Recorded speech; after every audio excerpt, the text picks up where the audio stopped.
Live, local, late breaking. This is Newswatch 12 this morning. Good morning. The time is 6:30 on August 19th. Welcome to Newswatch 12 this morning. I'm Carlos Murrieta. We first want to turn over to Storm Tracker 12 meteorologist Sarah Kress for a look at our Tuesday. And Sarah, what can we expect heading out the door this morning? Well, this morning it is going to be feeling a little bit cooler than yesterday, but not too bad. Maybe you want a light layer, especially if your area is over east side. We're joined by a friend in our Wairika camera as well, but in general, most places are waking up with clear skies. Some areas along the coast could be dealing with some more coastal clouds and maybe some areas of fog, but should be clearing out pretty quickly today, joining the rest of the region for lots of sunshine. But yeah, definitely a chillier start to your morning, some lighter winds as well. Now, the high temperatures today will be feeling pretty comfortable, only making it up into about the upper 80s, maybe just passing over into the 90s in some areas into the Rogue Valley, but by lunchtime only about 75. Pretty comparable, I'd say, to yesterday, but a few degrees warmer. So overall, if you are looking to head outdoors, no big major impacts. Even into the evening, we'll expect some gustier winds even into your west side valleys, areas over east side, and not even missing out on that along the coast. Now into the next couple of days, we are expecting heat to warm up. So if you do want to head out tonight to the Brit Festival and enjoy that nice, calmer, comfortable weather for a concert, it's not going to be feeling too bad. By the time you're ending out, it might be a little bit chillier, so maybe just a longer layer for the end of the night. But into the days ahead, we will be heating up starting on Thursday and even tracking out some thunderstorm potentials into the weekend. So coming up in your next forecast, I'll go ahead and break down what we can expect around the rest of the region.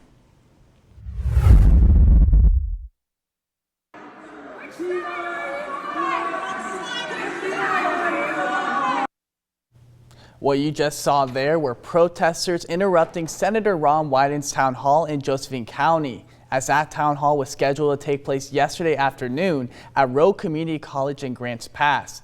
But about 20 protesters, many calling for him to take action to help end the conflict between Israel and Palestine, repeatedly disrupted the event. College leaders, along with Wyden's team, made the decision to postpone the meeting after it became clear the rest of the 250 attendees would not be able to participate. Now, this isn't the first time Wyden's town hall has been interrupted, as similar protests halted his events in May of this year and July of last year. Palestinian genocide. Ron Wyden, butcher of Gaza, has made the murders of more than 63,000 Palestinians over the last 22 months. In a statement to Newswatch 12, Wyden's office said the town halls are meant to give every Oregonian the opportunity to exercise their First Amendment rights and ask questions. But they added that a small group did not allow that to happen. The new date for the Josephine County Town Hall has not yet been announced. And Senator Ron Wyden was also in Medford to hear how a new expansion project will reshape the Rogue Valley International Airport. Newswatch 12 Samantha Kadera has a closer look at how that day went. The airport is planning a major expansion to handle a projected surge in passenger traffic. Nearly $7 million in federal grants secured with the help of Senators Ron Wyden and Jeff Merkley will fund the first phase of improvements. We said this is going to make a big difference, and they decided they agreed with us. Phase 1 of the project will expand the post-security hold room and improve the boarding process. Changes leaders say will make the airport more comfortable and competitive as passenger traffic is expected to double in the coming decades. And I want people to know that on my watch, rural Oregon is not going to be a sacrifice zone. I'm thrilled to be able to say that we're here for a reason, and that is to help strengthen the rural economy. Wyden says the expansion is part of a larger push to support jobs and keep rural Oregon economically strong. And I've been in and out of this airport for a while now, and they're really making a difference and constantly looking for ways to roll up their sleeves and do more. Airport officials say construction on Phase 1 will begin soon, with more work planned as additional funding becomes available.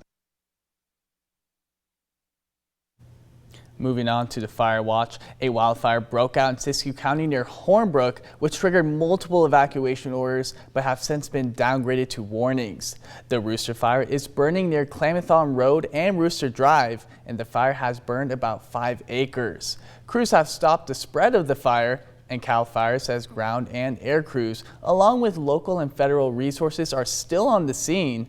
The cause of the fire remains under investigation.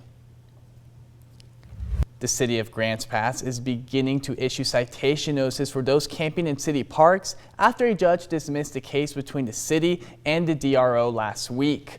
Police have been giving 72-hour notices to vacate those in parks. And we've spoken with Mike Zucchino, who said the city is basically reverting back to what they were doing before the lawsuit was filed, with more lenience for those with ADA accommodations. A closer look at this ongoing case can be found on our website. And into developing news, a 4-year-old girl was killed in a dog attack in Cave Junction on Saturday afternoon. The Josephine County Sheriff's Office says they were called to Laurel Road where the dog attack was reported, and first responders performed life-saving measures, but the 4-year-old was unfortunately pronounced dead at the scene. The dog, which was a mix of a Cane Corso, Rottweiler, and Pit Bull, has been taken into custody by the Josephine County Animal Control, and police say they are continuing to investigate and no further information is available at this time. The child's name is also not being released. And a 27-year-old Medford man was recovered from Agate Lake early Sunday morning after a distress call was made on Saturday evening. The Jackson County Sheriff's Office says the kayaker was reported missing after he fell into a lake without a life jacket. Multiple agencies began searching the lake but weren't able to find him until Sunday morning. Police say they are not releasing the man's name out of respect for the family. And on to continuing coverage, California Democrats are fighting fire with fire as they now have its own gerrymandered maps ready for voters if Texas goes through with their maps. The effort by California Democrats to use to nullify Texas's redistricting maps is now being fast-tracked.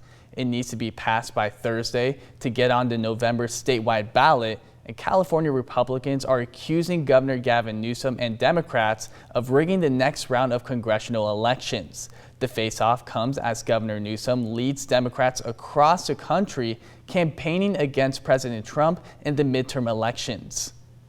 These redrawn districts that we're putting before our voters are a temporary response to Trump's power grab. California will move if Texas moves. You can run, but you cannot hide, and we are not backing down from this fight. You are disenfranchising Californians, and we are tired of democracy dying here. The map has been drawn in an effort to win 5 additional congressional seats for Democrats, and that's the same number the proposed new map in Texas will be expected to give Republicans. Moving on to a money alert, the California Transportation Commission approves $3 billion to improve safety and mobility across the state's highway system. In Siskiyou County, we'll be seeing some of that funding come their way. $663 million will be coming from Senate Bill 1, while about $2 billion is from the Federal Infrastructure Investment and Jobs Act. These investments aim to enhance transportation capacity, rehabilitate roadways, and balance community and environmental impacts. And CAL FIRE is awarding $5 million to 8 projects across California, and the grants will train more than 300 people, create jobs, and help small businesses restore forests and reduce wildfire risk.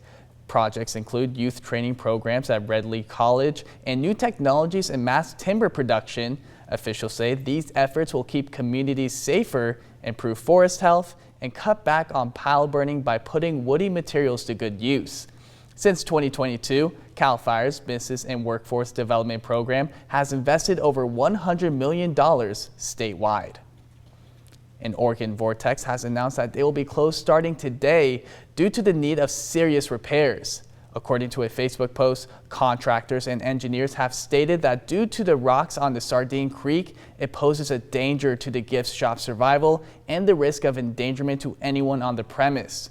Work on the creek can only be done from June to September 15th, and due to the protected habitat of salmon, the Oregon Vortex will be closed through the end of the year or until it is safe to reopen. And looking ahead, the Jackson County Fair is looking ahead to 2026, and they want your help picking the theme. The celebration marks America's 250th birthday, and officials say they're hoping to make it a star-spangled event. The fair committee is inviting Jackson County residents to submit their ideas for the 2026 theme, and the winner will get a $100 fair gift card and 2 season passes. And the rules are simple. Keep it short, 7 words or fewer, and leave out the words Jackson County. Residents can submit up to 10 entries per person, and the deadline to enter is September 30th.